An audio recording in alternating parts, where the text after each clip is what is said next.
Thank you and your companions with us on the YouTube channel of Nghe An Newspaper, the digital social publication of Nghe An Newspaper and radio and television. Right after this, we will come to the latest news that we have just updated.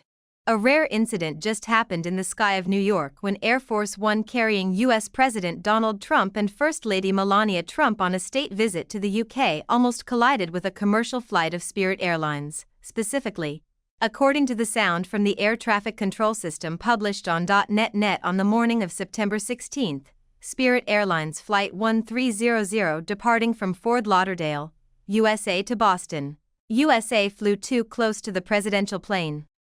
The distance between the two planes was recorded as only 8 miles when they passed the same point on the flight path less than 1 minute apart. The air traffic controller repeatedly issued emergency warnings asking the Spirit plane to change direction 20 degrees to avoid danger.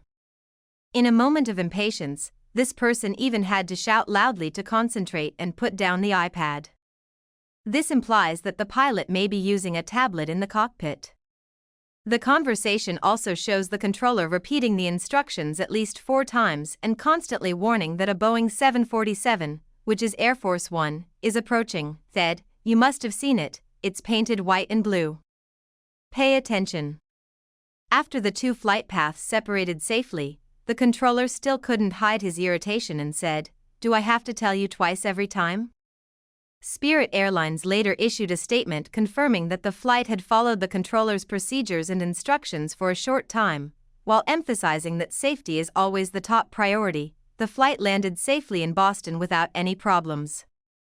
The U.S. Federal Aviation Administration has not yet commented on the incident, which was first discovered from a post on social media X. Air Force One landed safely at London Stansted Airport at 9 p.m. local time the same day.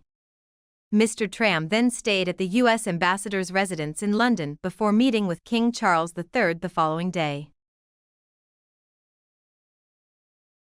Hungary and Slovakia have signaled they will resist pressure from President Donald Trump to cut oil and gas imports from Russia until EU member states find alternative sources, European media reported on September 17.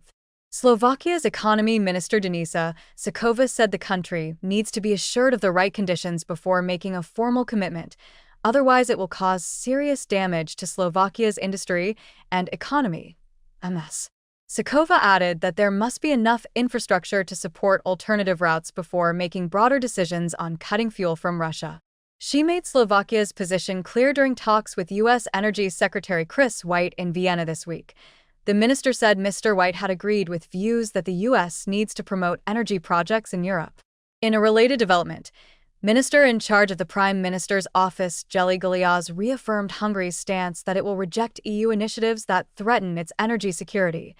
Hungary strongly opposes the cut in Russian energy supplies, arguing that this will increase prices, harm its economy in particular and Europe in general, and violate the sovereignty of member states.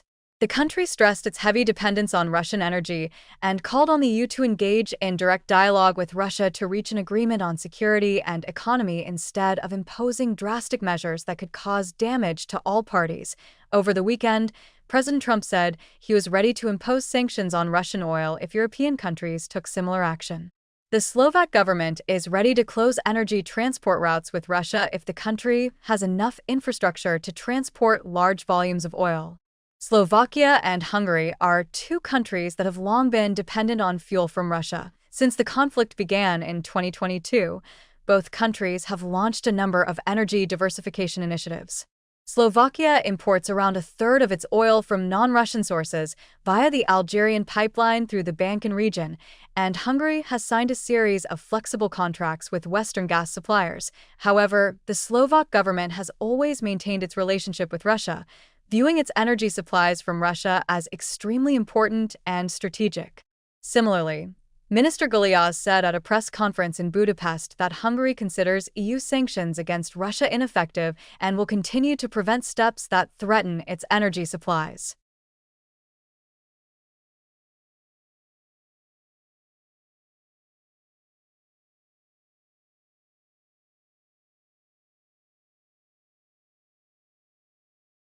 On September 17th, Ghazi Hamas, a member of the political leadership of the Hamas militant group, appeared on television for the first time since Israel's raid on the group's leaders in Qatar on September 9th. In a live interview with the Al Jazeera channel, Ghazi Hamas said the attack happened less than an hour after we began studying the proposal for a ceasefire in Gaza. Hamas said that about 12 rockets were fired in less than a minute.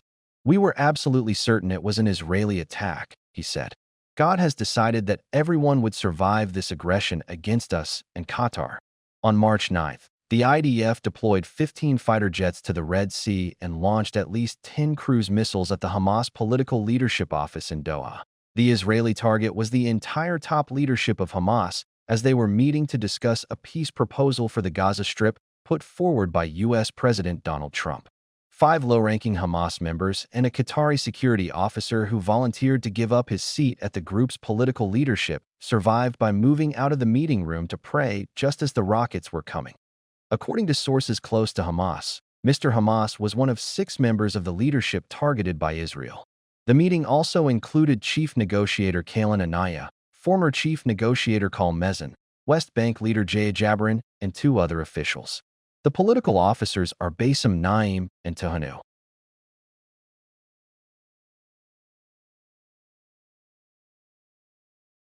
Days after one of Nepal's most violent protests in decades, scores of young people who had taken to the streets returned to clean up the mess.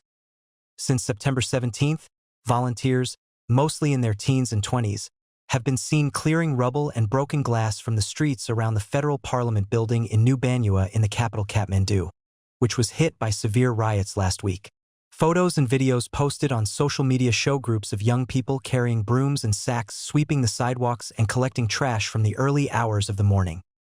The cleanup comes after nearly a week of protests that began on September 4th when the government decided to ban 26 social media platforms including Facebook, YouTube, and TikTok. Disgruntled with the order, young Nepalis have staged anti-government protests, saying anti-corruption efforts are insufficient and expressing frustration over unemployment and economic stagnation. Despite the ban being quickly lifted, the protests escalated and spiraled out of control. According to Nepal's Ministry of Health, 72 people have died and at least 2,113 have been injured in clashes across the country as of the weekend. In Kathmandu, where students and youths led earlier demonstrations, the streets have taken on a different look. Volunteers began mobilizing last week to restore damaged areas, especially in protest hotspots where looting and arson have left parts of the city in disarray. Local news agency Kopat reported that youths were cleaning up the streets. In the New Banua area, they were collecting plastic straws and sweeping the streets. Another Nepali news agency, Republica, noted that local residents were also joining in the cleanup efforts in many parts of the city, with images showing youths collecting straws and repainting vandalized public buildings. The shift from confrontation to confrontation reflects a broader desire among young protesters to distance themselves from violence and restore the movement's peaceful message. Some groups blame opportunists for infiltrating the marches and fomenting chaos. Protest organizers have tried to frame the movement as constructive. In a statement on March 16th, a young coordinator who denounced looting and vandalism said the movement was moving toward its goal of building a new Nepal and would continue in a peaceful, disciplined manner. The government has responded to the unrest by appointing an interim government to meet protesters' demands. Prime Minister Shamaili was in office before last week, and Nepal already has an interim prime minister, Shalaki, a former prison inmate. The appointment of Ms. Kaki, the first woman to hold the post, followed informal consultations with youth protest leaders. However, Nepal has suffered heavy losses after days of unrest, with the parliament, government offices, and luxury hotels set on fire. The damage is initially estimated at around $177 million, a figure that is likely to change as the government conducts a full assessment of the situation. On September 17th, protests took place in several cities in Argentina against President Javier approval of 2 laws that increased funding for public higher education and pediatric health care. Many lecturers, students, doctors, unions, and opposition parties joined these protests. In Buenos, tens of thousands of people gathered in front of the National Congress in the capital with banners protesting the government's austerity policies. Hundreds of police were mobilized to set up barricades around the National Congress building. At Graham Hospital, Argentina's largest pediatric center, doctors, nurses, and medical staff went on a 24-hour strike.